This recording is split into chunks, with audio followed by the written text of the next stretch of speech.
Hello everyone, this is Itizaz. This commentary covers the 13th meeting of High-Level Political Forum on Sustainable Development Goals 2020.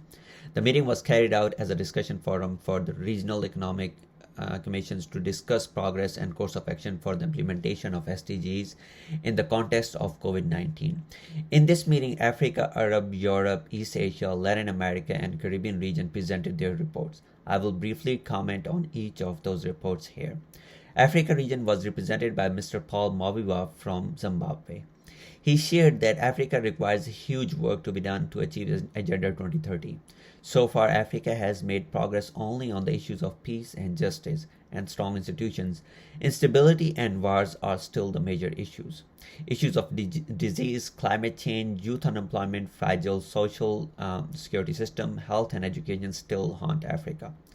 Africa's GDP growth before COVID-19 was projected to be 3.2%, but COVID-19 has affected Africa so badly that some expect the growth to take a negative trend, while some optimistic estimates are for 1.8% growth rate. Still, Africa is committed to achieve Agenda 2030, but requires regional and international support. Arab region was represented by Ms. Laula Al Khater from Qatar. Arab region is committed to Agenda 2030 and is moving forward with the implementation.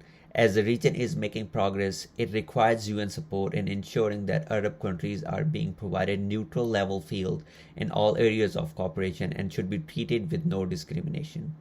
European region was represented by Mr. Wakif from Azerbaijan. European region is making progress in eradicating extreme poverty, maternal, infant, and child mortality, sanitation, and reduction of energy crisis.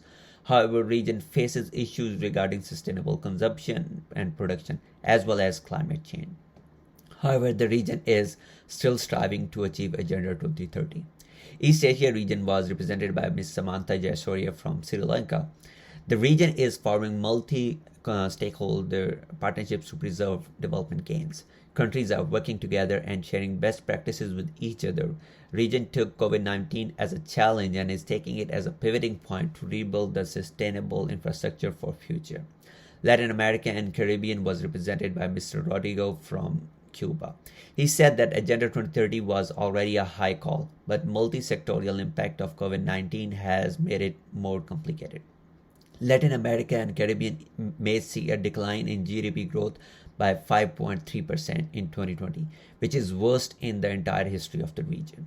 However, they are still striving to achieve Agenda 2030, and this is the case for all the regions, and they assure their commitment for Agenda 2030 and are striving to achieve the Sustainable Development Goals.